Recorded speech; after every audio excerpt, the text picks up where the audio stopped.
Hola! Les Jeux Olympiques Paris 2024.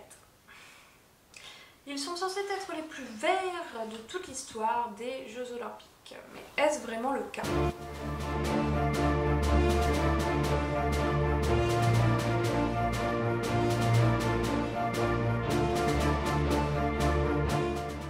C'est l'argument qui fait le plus parler.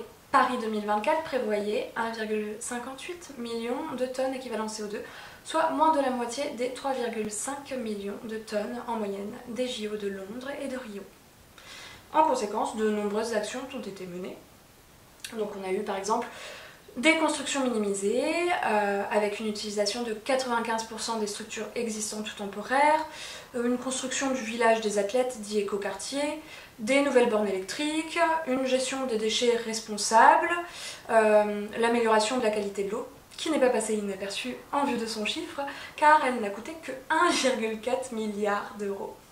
Rendre la Seine et la Marne baignables, c'est notre objectif pour 2024. 1,4 milliard d'euros ont été investis, dont la moitié par l'État. Tweetait Emmanuel Macron en mars, affirmant que ce serait l'un des plus beaux héritages de ces Jeux. Ces mesures environnementales font pourtant parler. Plusieurs dénoncent le paradoxe de certaines situations, comme le fait par exemple que Coca-Cola soit sponsor. Coca-Cola produit juste 120 milliards de bouteilles en plastique jetable par an, dont 99% sont fabriqués à partir de combustibles fossiles, ce qui contribue un tout petit peu à la crise du plastique et du climat. On a également Toyota qui est sponsor, donc c'est juste l'un des principaux responsables des émissions de gaz à effet de serre dans le monde. Mais je ne vais pas en parler ici, parce que beaucoup ont su débattre sur ce sujet pour les JO 2024.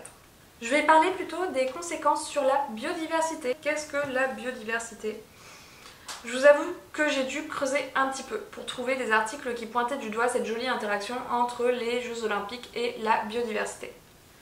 Alors qu'elle est aussi cruciale, c'est pourtant le climat qui est la grande vedette de notre siècle. Christian Amblard, chercheur au CNRS, explique. L'effondrement de la biodiversité et le dérèglement climatique sont deux phénomènes qui ne se manifestent pas de la même façon dans la vie quotidienne des gens.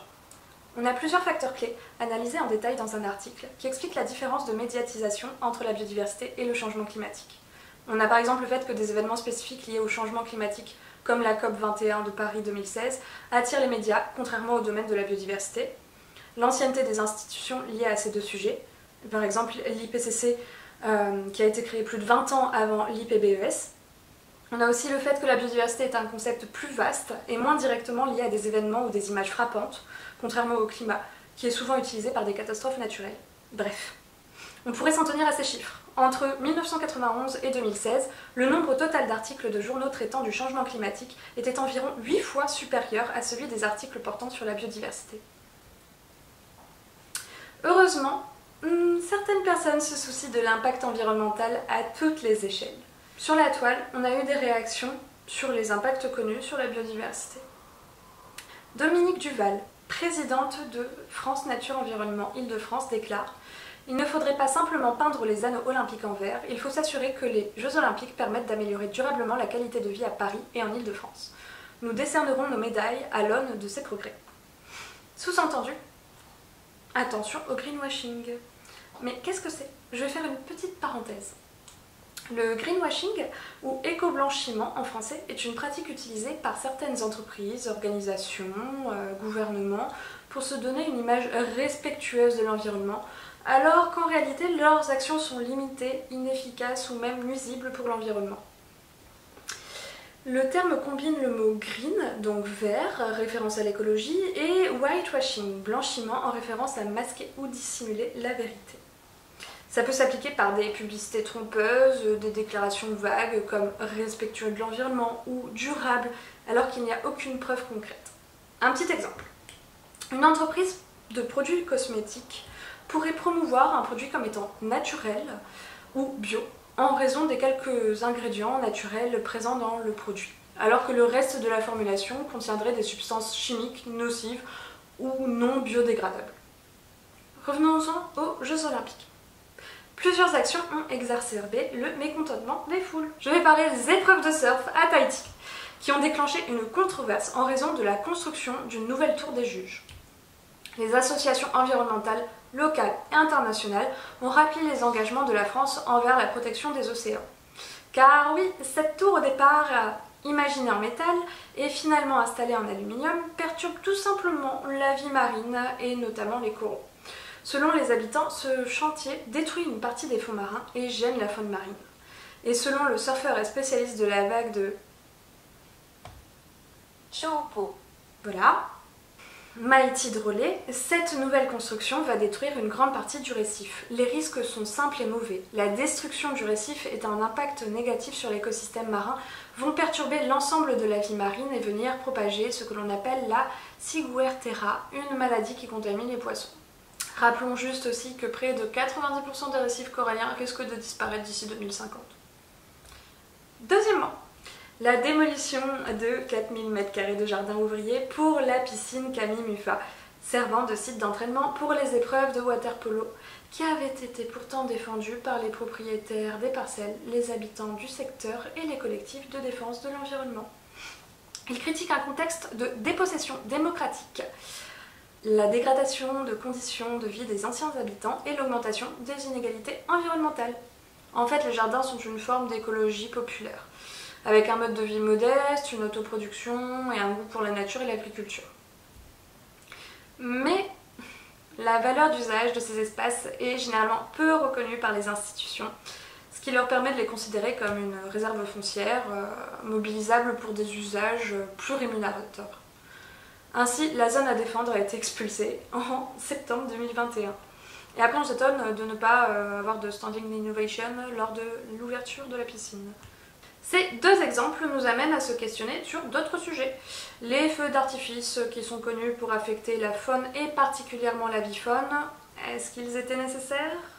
Les 94 bateaux qui passent sur la Seine après qu'elle ait été dépolluée, étaient-ils tous écologiques? En somme, les Jeux Olympiques, imposteurs de l'écologie? Et bien qu'il soit facile de dénoncer les aberrations lorsqu'on creuse un petit peu le sujet, il est quand même important de souligner les bonnes actions, parce qu'il y en a, menées en faveur de la biodiversité pour les JO 2024. En effet, on a un comité de transformation écologique des Jeux 2024 qui a été présidé par Gilles Boeuf et qui ont permis, par les installations à 95% existantes, par exemple, de minimiser la destruction des habitats naturels et par conséquent de conserver les écosystèmes, ce qui est plutôt pas mal. La fragmentation des habitats est en effet l'une des causes majeures de la perte de biodiversité. De plus, les structures aménagées possèdent des jardins végétalisés qui permettent autant aux insectes qu'à la vie faune et à la flore elle-même de recoloniser les nouveaux espaces pourtant urbanisés. De plus, ce comité s'est engagé avec Isabelle Autissier, la présidente de WWF. Paris 2024 va permettre d'accélérer ces transitions dans le monde du sport. Autre action environnementale, et cette fois-ci plus directe, la posidonie. Une plante aquatique représentant de grandes vertus écologiques a été préservée grâce à l'évitement de ses herbiers. En effet, la zone de course de la Fédération française de voile a été délimitée grâce à l'utilisation de 21 bouées géostationnaires, ne nécessitant ainsi pas d'ancrage, risquant d'abîmer les fonds marins.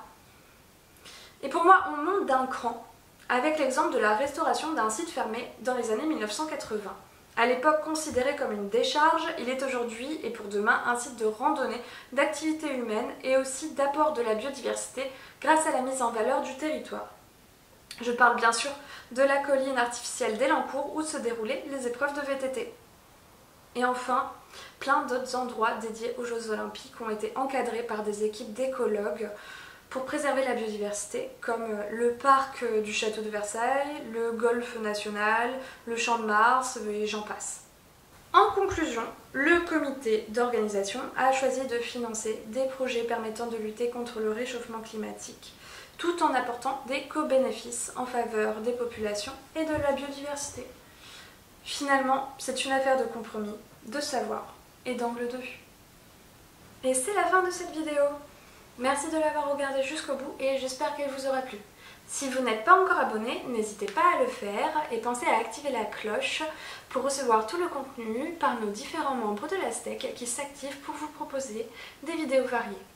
Vous pouvez retrouver toutes nos sources via le lien Zotero et vous pouvez, si vous en avez la possibilité, nous soutenir via le QR code de Helloasso. ce qui permet ainsi de faire vivre l'association de l'Aztèque et proposer de nouveaux contenus. J'en profite pour vous recommander la vidéo de Fantine sortie la semaine dernière sur le certificat de non-contre-indication. La semaine prochaine, ce sera au tour de Nancereno de vous parler de la recrudescence des infections sexuellement transmissibles pendant les Jeux Olympiques.